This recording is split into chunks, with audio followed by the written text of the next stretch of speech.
जान रहे हैं कि ये भी चुनाव है।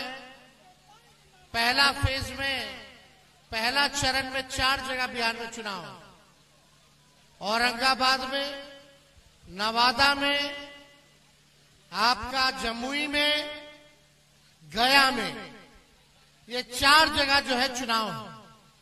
यहां से अर्चना रविदास जी को जमुई से प्रत्याशी बनाया गया है।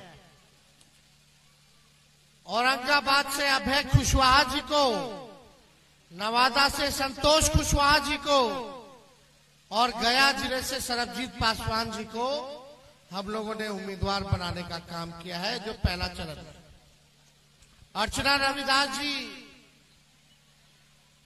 यही की बेटी है, इसी लोकसभा क्षेत्र झाझा इनका घर पड़ता है, लक्ष्मीपुर में। लोकल कैंडिडेट है, घर की बेटी है, पढ़ी लिखी महिला है, रविदास समाज से आती है और हम लोगों ने बहुत सोच विचार करके इनको उम्मीदवार बनाया है, ताकि जमुई की जनता को जो है बाहर ना जाना पड़े जब कोई तकलीफ हो, दुख हो, दर्द हो। दूसरी तरफ से आप लोग देखिएगा, जो प्रत्याशी हैं, रामविलास पासवान जी के दामाद हैं, चिराग पासवान जी के जीजा हैं, लेकिन आप पता कर लीजिए उनका घर कहाँ है, आपको भी नहीं मालूम है। जब दुख होगा, तकलीफ होगा तो कहाँ जाइए? कम से कम घर, इनका मायके भी यही है, ससुराल भी यही है, इसी क्षेत्र में लोकल उम्मीदवार। लेकिन जब दुख होगा, तकलीफ होगा, आप इनके पास तो पहुंच जाइएगा, लेकिन चिराग जी के जीजा जी के पास नहीं पहुंच पाइएगा। आप सब लोगों को पता होना चाहिए कि अब तक चिराग पासवान भी बने सांसद जमुई से, लेकिन एक पार्टी का भी दफ्तर नहीं खोल पाए। कम से कम आदमी पार्टी का दफ्तर चला जाता। आते हैं तो होटल में रुकते हैं, और उनके जीजा जी जो प्रत्याशी बनाए गए हैं उनको होटल में रुकना है। तो आप लोग समझ जाइए, जो आया है बाहर से वो फिर वापस चला जाएगा चुनाव के बाद, फिर अपना चेहरा आप लोगों को नहीं दिखाने का काम करेगा। लेकिन घर की बेटी है, कहीं भी जाइएगा तो घर ही में रहना है, मायके ससुराल सब इसका यही है, तो आप लोगों को कोई कठिनाई नहीं होगी। नौजवान है, पढ़ी लिखी है, मजबूत है, निडर है, ईमानदार छवि की है, इसलिए हम लोगों ने इनको प्रत्याशी बनाया है। आप लोग सब लोग जान रहे हैं, कुछ दिन पहले हम यहाँ आए थे, आप लोगों के बीच हम लोगों ने रोड शो जो है किया था, बहुत देर रात हो गया था, जन विश्वास यात्रा में आए थे, लेकिन रात भर आप लोगों ने जो प्यार दिया, समर्थन दिया, आशीर्वाद दिया, इसके लिए हम तहे दिल से आप सब लोगों के लिए शुक्रगुजार हैं। आप लोगों को हम ये कहने आए हैं कि हम लोग मोदी जी की बात करने नहीं आए, मुद्दे की बात करने आए हैं। मुद्दा क्या है? बोलो, मेरा दुश्मनी मोदी जी से नहीं है। अरे देश के प्रधानमंत्री है, हमारे भी प्रधानमंत्री है, लेकिन हम लोग विपक्ष में हैं। विपक्ष का तो जिम्मेवारी बनता ही है सवाल पूछना, लेकिन उतना ही जिम्मेवारी आप लोगों का भी सवाल बनता है। प्रधानमंत्री से पूछे कि टेटिया बम्बर प्रखंड के लिए क्या किया, आपके गांव के लिए क्या किया, आपके पंचायत के लिए क्या किया, आपके जिले के लिए क्या किया, आपके राज्य के लिए क्या किया। मेरा मानना है कि सबसे बड़ा अगर कोई दुश्मन है तो बेरोजगारी है, बेरोजगारी। आज बताइए कितना नौजवान यहाँ बेरोजगार है, जरा हाथ उठा करके बताइए। माँ बाप पेट काट करके अपना बाल बच्चा को पढ़ाता है कि पढ़ लिख लेगा तो अच्छा नौकरी हो जाएगा, नौकरी हो जाएगा तो बुढ़ापा में यही नौजवान हमारा सहारा बनेगा। लेकिन मोदी जी ने एक बार भी नौकरी देने के बारे में बोला? अभी जम्मू आए थे, बोले कि कितना नौकरी देंगे, क्योंकि वो जानते हैं 14 में ही बोले थे कि 2 करोड़ देंगे, लेकिन अब तक कोई नौकरी जो है उन्होंने 10 साल में नहीं दिया।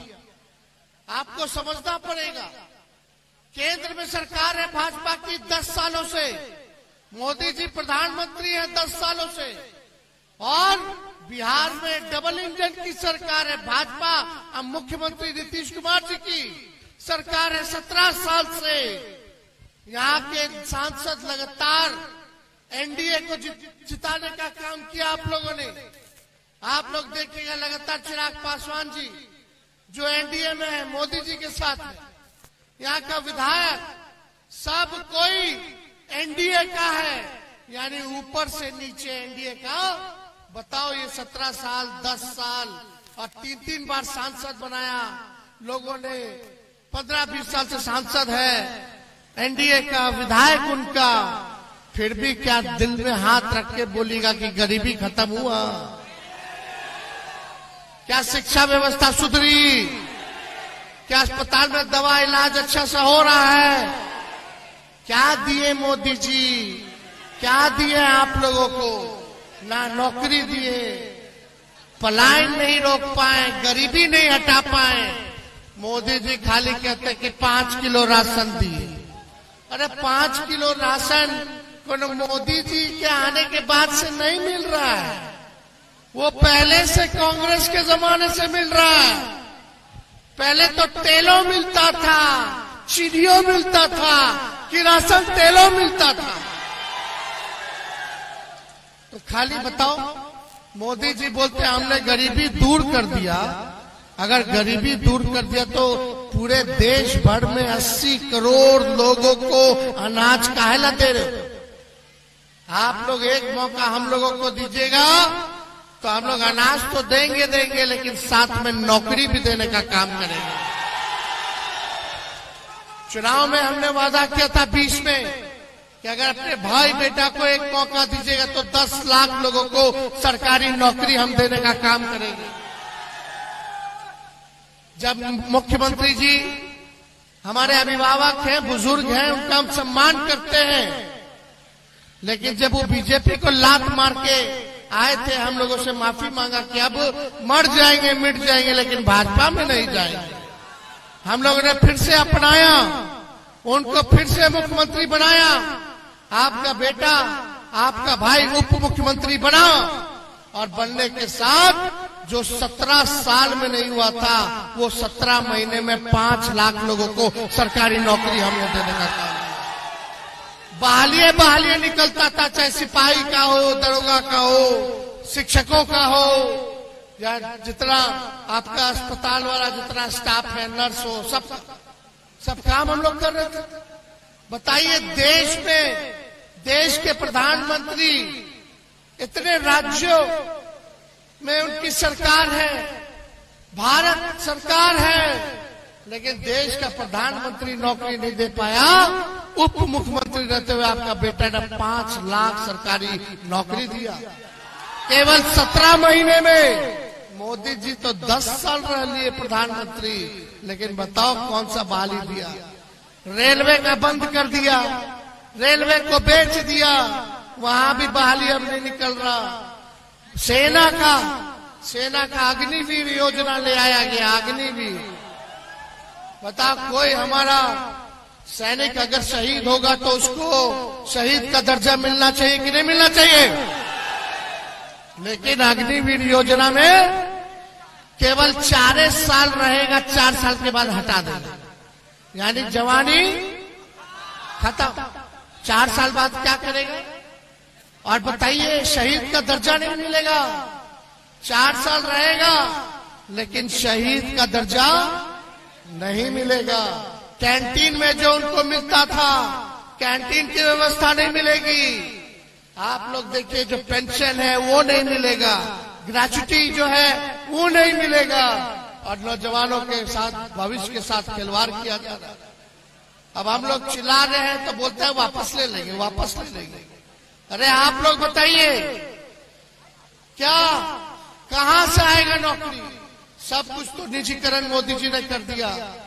जहाज बेच दिया, एयरपोर्ट बेच दिया, रेलवे बेच दिया, स्टेशन बेच दिया, पोर्ट बेच दिया, बीएसएनएल बेच दिया।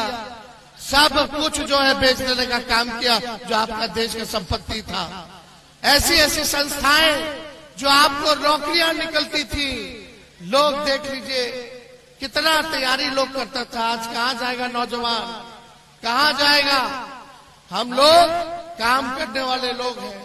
हम लोग जब आए 17 महीने में जितनी आंगनबाड़ी महिला, जितनी ममता, आशा, टोला सेवक, विकास मित्र, तालमी मरकज, इन सबके मानदेय को हम लोगों ने बढ़ाने का काम किया, दुगुना किया 17 महीनों में। जो नियोजित शिक्षक 4.5 लाख नियोजित शिक्षक जो आंदोलन करते थे समान काम समान वेतन का, उन 4.5 लाख लोगों को हम लोगों ने सरकारी कर्मी का दर्जा देने का काम किया, यानी समान काम और समान वेतन मिलेगा। हम लोगों ने जाति आधारित गणना कराया, कोई जातिवादी के लिए नहीं, ताकि पता चले कि रे भाई के लोग बा जो दिहाड़ी मजदूर है, कौन लोग हैं जो भूमि नहीं है, भूमिहीन है, कौन लोग है जिसका पक्का मकान नहीं है, कौन लोग है जो गरीब है, कौन लोग है जो ठेला ढोने का काम करता है, रिक्शा चलाने का काम करता है, कौन लोग है जो नाला साफ करता है। तो पता चलेगा, उसी हिसाब से सरकार योजना बनाएगी। जब तक सही पिक्चर नहीं आएगा तब तक पैसा सरकार कहाँ खर्च कर रही है उसको नहीं पता। हम लोगों ने योजना बनाया था, क्या बनाया था भाई? जिसके घर में नौकरी नहीं मिल रहा है उसको जो है 2 लाख रुपया का मदद हम लोग करेंगे। जिसके घर में नौकरी, जिसका जमीन नहीं है, भूमि नहीं है, उसको जो है 1 लाख रुपया का मदद करेंगे ताकि अपना जमीन ले ले। दूसरा क्या, जिसका पक्का मकान नहीं है उसको 1,20,000 रुपया हम लोग देंगे ताकि जो कच्चा झोपड़ी है, कच्चा मकान है, उसको पक्का कराने का काम करें। ये हम लोग कर रहे थे, तब तक हमारे चाचा फिर पलट गए। अब बताइए, 5 साल में एक बार मुख्यमंत्री ओथ लेता है, सरकार बनती तो 5 साल ना चलता है। ये बताइए 3 साल 3.5 साल हो रहा है बिहार सरकार को, 3 बार ओथ ले ली, कभी एने, कभी ओने, कभी एने, कभी ओने। अब मोदी जी को जाके बोल रहे हैं, मोदी जी अब हम जहाँ हैं वहीं रहेंगे। अब मोदी जी बोलते हैं कि गारंटी मोदी जी का मजबूत गारंटी है। अरे मोदी जी, इतना गारंटी आपका मजबूत है तो मेरा चाचा का गारंटी ले लो कि पलटेंगे कि नहीं पलटेंगे। काहे नहीं लेते हैं मोदी जी गारंटी? कोई ठीक है, कितना बार वोट ले लिया? 8-9 बार ले लिए, 9 बार। बताइए, कभी इधर कभी उधर। ठीक कह रहा लड़का, मोदी जी का जो गारंटी है ना वो चाइनीज माल जैसा है। 1-2 बार इस्तेमाल कीजिए, खत्म। मतलब जब तक चुनाव है तब तक मोदी जी की गारंटी है, चुनाव के बाद जुमला हो जाएगा। सच नहीं बोलते लोग, झूठ बोलते, केवल झूठ। इसलिए आप सब लोगों के बीच आए हैं, ईमानदार प्रत्याशी जिताइए।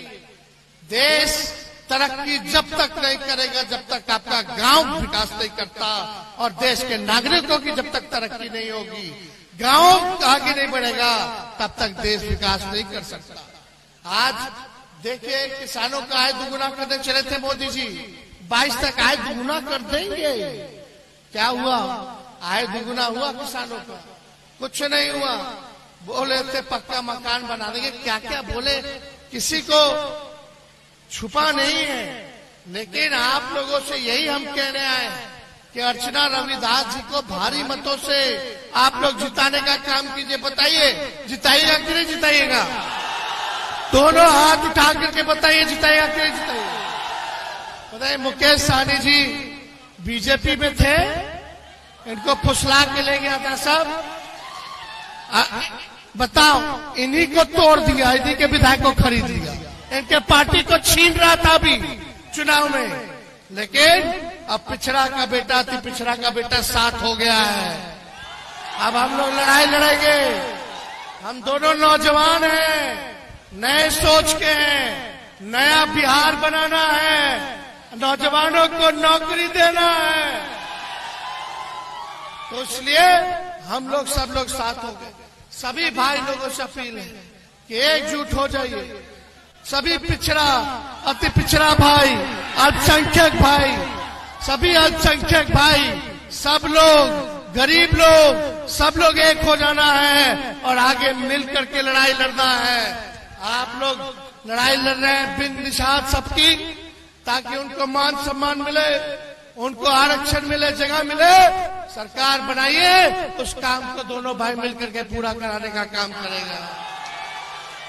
तो जिताना है ना रविदास जी को, अर्चना जी को। अरे विजय के माला मुकेश जी को बोले थे नहीं, पूरा दोनों हाथ उठा करके, सभी माता बहन सभी हाथ उठा करके बताइए, तो हम लोग दे रहे हैं इनको। और 1 नंबर पर लालटेन है। 19 तारीख को 1 नंबर पर लालटेन है। सभी लोग चुपचाप चुपचाप चुपचाप। बहुत बहुत धन्यवाद। लेकिन संभाल के रहेगा, ये सब हिंदू मुसलमान कराता है भाजपा वाला। अभी नवरात्र चल रहा है, चैती छठो आई और आज जो है ईद है। सबको हम नवरात्र का, ईद का बधाई देते हैं। मिल करके रहिए, मिल के रहिए, एक रहिए, शांति रहेगा, अमन चैन रहेगा, तभी विकास होगा। ये भाजपा वाला लोग नौजवान को झंझट वंझट करा देगा, फिर पुलिस पकड़ के ले जाएगा। आप लोग परिवार का लोग परेशान, अलग से पैसा खर्च होगा, वो लोग तलवार बांटेगा, हम लोग कलम बांटने का काम करेंगे, आपके घर को बढ़ाने का।